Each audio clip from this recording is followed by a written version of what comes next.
जो नीतीश सरकार है, ये डबल इंजन की सरकार होने का दावा तो करती है, लेकिन इन वर्गों के हितों की रक्षा नहीं कर पा रही है। लेकिन पिछले दरवाजे से भारतीय जनता पार्टी ने उसी तरह का खेल खेला जैसे जातीय गणना के समय खेला था। अपने लोगों के माध्यम से कहीं ना कहीं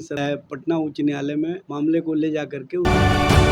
नमस्कार, आप देख रहे हैं तीसरा पक्ष न्यूज़ नेटवर्क। आज हमारे साथ हैं एजाज सर जी, आरजेडी के प्रवक्ता हैं। सर, जैसा कि कहा जा रहा है कि आरक्षण एक बहुत बड़ी मुद्दा है, किसी भी राज्य के लिए आरक्षण कितना ज़रूरी? देखिए, आरक्षण सामाजिक आधार पर जो मंडल कमीशन का रिकमेंडेशन है, उसमें स्पष्ट रूप से वर्णित है कि जो समाज के पिछड़े वर्ग के लोग हैं, जो समाज के अत्यंत पिछड़े वर्ग के लोग हैं, जो दलित समाज से आते हैं, जो आदिवासी समाज से आते हैं, उनको सामाजिक, राजनीतिक, आर्थिक और हर तरह की उन्नति के लिए उनको नौकरियों में आरक्षण की व्यवस्था मिलनी चाहिए। जो धारा 15(4) 16(4) में भारत के संविधान के अंतर्गत मिला हुआ है। लेकिन अफसोस की बात है कि बिहार में जब आरक्षण की व्यवस्था बढ़ाई गई और 49.5% से हमने बढ़ा करके 65% पिछड़े, अति पिछड़े, आदिवासी, दलित समाज के लिए किया और 10% ईडब्ल्यूएस के लिए,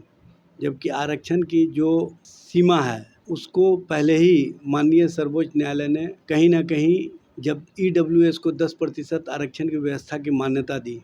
तो वो बार जो पहले से लगा हुआ था वो टूट चुका है और 59.5% देश में आरक्षण की व्यवस्था देश के माननीय सर्वोच्च न्यायालय के आदेशानुसार चल रहा है। तो हमने उसको बढ़ा करके 75% किया, उसमें 65% पिछड़ा, अति पिछड़ा, दलित, आदिवासी के लिए और 10% ईडब्ल्यूएस के लिए। हमारी सोच थी कि सभी वर्ग और सभी जाति के लोग जो सामाजिक और राजनीतिक रूप से पिछड़े हुए हैं उनको आगे बढ़ने का मौका मिले, लेकिन पिछले दरवाजे से भारतीय जनता पार्टी ने उसी तरह का खेल खेला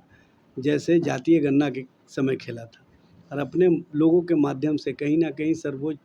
पटना उच्च न्यायालय में मामले को ले जा करके उसको रुकवाने का काम किया। लेकिन सर्वोच्च न्यायालय में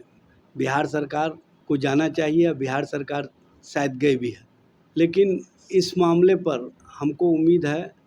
कि सर्वोच्च न्यायालय से उसी तरह का फैसला मिलेगा जिस तरह से जातीय गणना के मामले में मिला था और जो पिछड़े हैं, जो अति पिछड़े हैं, जो समाज के दलित हैं, आदिवासी हैं, उनके चेहरे पर मुस्कुराहट देखने को मिलेगी और उनके लिए जो आरक्षण की व्यवस्था है वो बढ़ कर के 75% हो जाएगी। तो इस संबंध में भारत सरकार को एक कानून लाना चाहिए और हम लोगों ने बिहार सरकार के माध्यम से महागठबंधन सरकार ने भेजा था प्रस्ताव कि इसको 9वीं अनुसूची में शामिल किया जाए ताकि कहीं चैलेंज नहीं किया जा सके। लेकिन भारत सरकार और बिहार में जो नीतीश सरकार है, ये डबल इंजन की सरकार होने का दावा तो करती है, लेकिन इन वर्गों के हितों की रक्षा नहीं कर पा रही है। तो हम चाहते हैं कि जातीय गणना, अभी चूँकि जनगणना का कार्य नहीं हुआ है तो उसमें एक कॉलम बढ़ा करके जातीय जनगणना का भी कार्य करा लिया जाए और जिसकी जितनी संख्या है उसकी उतनी हिस्सेदारी तय करते हुए जिस तरह से बिहार में 75% आरक्षण की व्यवस्था की गई है उसी तरह से राष्ट्रीय स्तर पर भी 75% आरक्षण मिले ताकि समाज के सभी वर्गों को आगे बढ़ने का मौका मिल सके। सर, जदयू के जो प्रवक्ता हैं राष्ट्रीय, राजीव रंजन जी,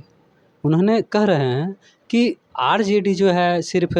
आरक्षण पर वोट की राजनीति करती है, सिर्फ वोट बैंक समझती है। देखिए, हम लोग स्पष्ट रूप से जो मंडल कमीशन का रिपोर्ट लागू हुआ उसमें लालू जी की भूमिका रही और लालू जी ने वीपी सिंह सरकार के समय में जो महती भूमिका निभाई उसके कारण आरक्षण मंडल कमीशन के अंतर्गत सभी वर्गों को मिला। भारतीय जनता पार्टी उस समय किस तरह से इसका विरोध किया था, मंडल की काट में इन्होंने कमंडल लाने का काम किया था और रथ यात्रा निकाला था, पूरे देश में माहौल ख़राब किया था। उसी तरह से जब जातीय गणना का मामला आया तो आपने देखा होगा कि फिर उसी तरह से धर्म का मामले को उछालने का काम भारतीय जनता पार्टी ने किया।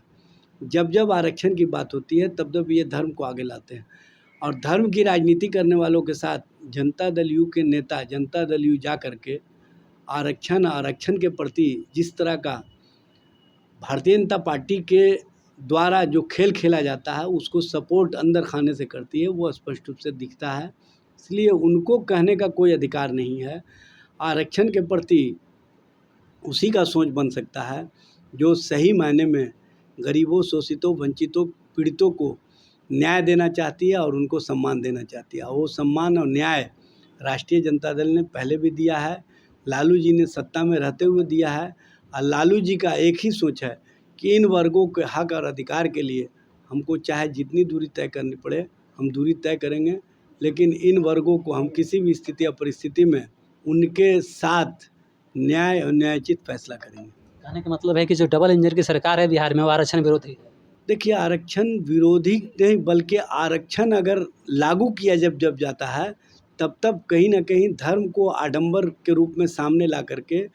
धर्म को सामने ला करके आरक्षण का पिछले दरवाजे से विरोध करने का काम करती है। ये है उनकी चालाकी वाली राजनीति, और चालाकी वाली राजनीति को बिहार की जनता, देश की जनता पहचानती है। देश का पिछड़ा, शोषित, वंचित,